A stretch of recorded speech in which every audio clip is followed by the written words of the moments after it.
This Mac Pro cost nearly $10,000 in 2013, and it literally was a monster packed into a trash can. But is it any good in 2025? And if so, what is it good at? And if you wanted to build one with these specs, what would it cost nowadays? We're going to talk about all of that today in this video. In 2013, Apple took their iconic cheese grater Mac Pro and innovated. Can't innovate anymore, my ass. And it was interesting. This new Mac Pro design was dramatically smaller than the outgoing design, packed a ton of power into that smaller chassis, and unfortunately let go of the Mac Pro's biggest draw for professionals: expandability. I mean, technically there were upgrade options. The RAM and the SSD were pretty easy to upgrade. If you were willing to take the whole thing apart, you could also upgrade the CPU, and the GPUs were technically upgradable if you could find a matching set of these custom cards from a donor machine, since Apple never sold them separately. And unfortunately, once you bought the D700s and put them in this machine, you were maxed out because Apple never made a more powerful version of these GPUs in this custom card format. I remember seeing images like this all over the internet when this thing came out, and I mean, they're not wrong. Apple really bet the farm on Thunderbolt with this Mac Pro. Rightly so, but they definitely invested in it way too early because Thunderbolt now is way different from 2013 Thunderbolt. Nowadays, you can run things like eGPUs off of Thunderbolt 4 at 40 gigabits per second through the standard and widely accepted USB-C connector. But back with this Mac, it was half that speed, and on this Mac Pro, 2 ports shared one controller, so you could get even lower speeds if both ports were being used at full speed, and the connection itself was mini DisplayPort. Needless to say, when this Mac came out back in 2013, Thunderbolt 2 was not a good alternative for internal expansion. But now that we've got a little bit of history under our belt, let's talk specifically about what I got when I bought this 2013 Mac Pro. This Mac Pro that I bought had a 3.5 GHz 6-core Xeon CPU, 16 GB of DDR3 ECC memory, 512 GB of storage, and perplexingly, the top spec D700 GPUs.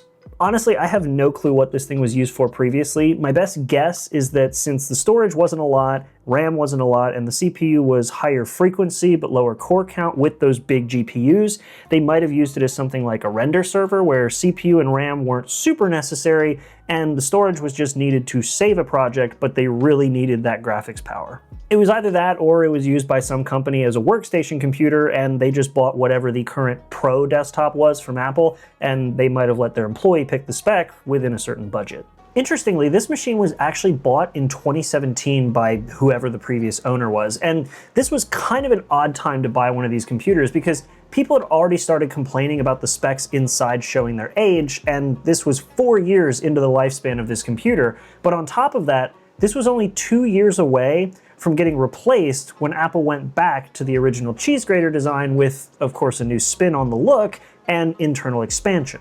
But with that being said, this wasn't really an unreasonable spec, at least not for the work that I think it might have been used for, but it definitely would have been more expensive than something like the iMac or the Mac Mini of the time. But workstation computers in general tend to be more expensive than your average consumer-grade computer. I did a whole video on that where I spec'd out a Mac Pro and then spec'd out a bunch of workstation PCs to compare prices. If you want to check that out, you can check it out over there after the video. With these specs under the hood, it was definitely pretty peppy by today's standards, but it's definitely not something I'd want to daily drive if I had to do any heavy lifting. Cinebench scores, not so hot, and render times, So let's go ahead and turn this thing up to 11. One of the benefits of these Mac Pros using server hardware like Intel Xeon processors is that once these components are phased out of regular use, they plummet in price. The 12-core 24-thread Intel Xeon CPU that I bought for this thing was $58. This thing was over $1,000 when it first came out, not counting what Apple would have charged you to upgrade it if you bought it from them. As for the RAM and storage, I didn't go for what the current maximum would be because I could have thrown a 4TB SSD in this thing if I wanted to and 128 gigs of RAM because those ECC DIMMs have gotten denser than when Apple made this computer. Instead, I went for the maximum spec that Apple offered while this machine was still in service. So that's 1TB of storage and 64 gigabytes of ECC DDR3 memory. Now, for the storage, I was actually able to use a standard NVMe SSD because while Apple does have a proprietary SSD inside of this thing from the factory, you can buy a pin-to-pin adapter that lets you adapt that custom pinout to a standard NVMe connector, and because it is still PCI Express, it works with any standard NVMe drive. And I was even able to find a heatsink for this SSD that, in my opinion, judging by the mass, was more effective than the one that Apple used on their SSD, and also, in my opinion, looks a little bit better. Anyways, I didn't have to upgrade the GPUs because they were already the maximum spec D700, so a bit of thermal paste and a good dusting later, and we have this. Apple's 2013 $10,000 trash can. But obviously I didn't pay that much for this machine. Instead, I actually built this entire thing for $478. That is an impressive amount of kit for under $500. But it also stopped getting support after macOS Mojave. Crap. Well, I've already talked about it a few times on the channel, so I guess it's time to use OpenCore Legacy Patcher. This tool essentially lets you force the latest version of macOS onto unsupported Macs, even if you really shouldn't for some Macs, like my 2010 plastic MacBook. But in this instance, I kind of feel like a maxed out Trashcan Mac Pro is the perfect candidate for this software. This Mac Pro Trashcan pulls in a Geekbench multi-core score of 4,885. For context, the still supported Intel i7 Mac Mini gets 5,580. That's not even counting the lower i5 model, which this Mac Pro is actually more powerful than. Now, for the sake of full transparency, the Apple Silicon chips totally destroy this thing. The M1 Mac Mini gets almost double the score with 8,382, but that's not the point. My point here is that if Apple is still supporting the weaker Intel i5 Mac Mini and the only slightly more powerful Intel i7 Mac Mini, this Mac Pro should have no problems running the latest version of macOS, and it doesn't. General apps and web pages loaded exactly as you'd expect them to, and it handled every day-to-day task I threw at it with no issues whatsoever. If I hid this thing from sight and just hooked it up to a monitor, I'm pretty sure most people, unless they looked at the About This Mac section, would have no idea that this was a 2013 Mac Pro. So for all intents and purposes so far, it's a computer, and it still does computer things just fine. But that's no different from what I was having it do when it had 16 gigs of RAM and a 6-core processor. So what about things that I would have used it for back in 2013? How is it for video editing? Well, I made a video a little while back about the Helldivers 2 situation when that was still relevant. Yes, it has taken me that long to make this video, but surprisingly, it actually handled the editing side of that project really well. Even with all the plugins and color grading elements that I add, it really didn't have any issues scrubbing through the timeline or editing or really anything. I mean, I guess I really shouldn't be surprised since Final Cut really doesn't have an issue utilizing multi-GPU systems, but I was still surprised. But all of that goodwill and surprise that I had from how well it handled editing was immediately gone as soon as I hit the render button. Right off the bat, HEVC was off the table because I don't have literal days to wait for my projects to export, but even H.264 was pretty rough on my projects. Now, I could definitely see how back in 2013, this thing would have been an absolute beast and worth every penny to buy maxed out if you were a Final Cut editor working in 4K footage back then. So MKBHD, basically. But the thing is, newer cameras that record 4K at higher bit rates with more information in every single video clip can absolutely bring this Mac Pro to its knees in 2025. Again, not specifically the editing portion of the project, because that was actually pretty much what I would expect from any machine and felt no different than my Mac Studio.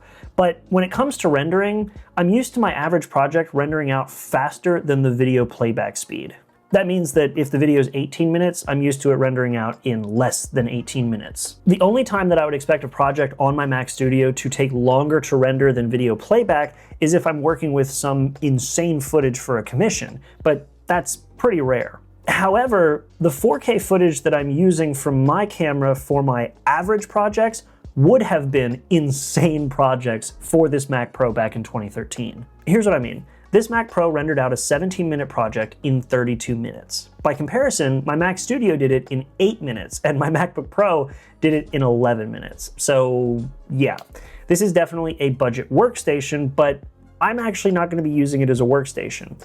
I have an idea in mind for what I'll be using it for that's going to leverage the server-grade hardware that's inside of it. This 2013 Trashcan Mac Pro, now that I'm done using it for this video, is going to live the rest of its life as a home media server, and frankly, that's pretty much the best use for it nowadays.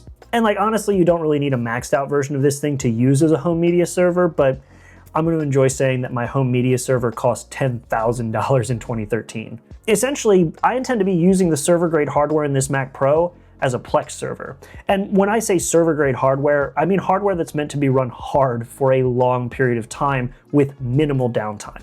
And that's going to be important because this server is going to be set up somewhere where I will be remotely accessing it and I won't have immediate access to it, at least not for a long period of time. So if I can have something that can sit running nonstop with minimal maintenance and minimal downtime, that is going to be ideal, because it's not just going to be for Plex, it's also going to be for backing up things from my home server to another location and things like that. And honestly, I think that that is going to be the perfect use case for this thing, especially considering that one of the places I used to work actually used these as servers, so it's a known quantity for me what they can do and how well they can handle tasks that are more server-centric. Overall, what I learned from this Mac Pro is that it is not the performance monster that it once was, even when it's maxed out. But it's also not the $10,000 hit to the wallet that it once was if you bought it maxed out. So for anyone tempted to buy one of these things and max it out, just know that it's a solid computer, but it definitely needs some love to run the latest version of macOS. But if you're willing to do that, it is a very solid budget workstation or a fantastic media server. And I mean, who knows, maybe at some point in the future when I'm done using it as a server, I'll install Tiny11 or Linux on it, or who knows what. Overall, the hardware in this thing still has a lot of potential for so many future uses, as long as you dust that hardware out every once in a while. But either way, that has been it. Thank you so much for watching this video. I hope you enjoyed it. Let me know what you all think down in the comments below. Do you think that these trash can Mac Pros are worth anything anymore? Obviously somebody does, but overall, what do you guys think? Good server, good computer, trash can that belongs in the trash? All of that, comments down below. And if you like this video, make sure to give it a like. And if you like other videos like this and want to see more of them, definitely make sure to subscribe so you don't miss the content coming up. And that's about it. I got a lot of stuff coming up, so I hope to see you all there. But until then, thank you so much for watching this video, and I hope to see you in the next one. Make sure to be there and have a good one.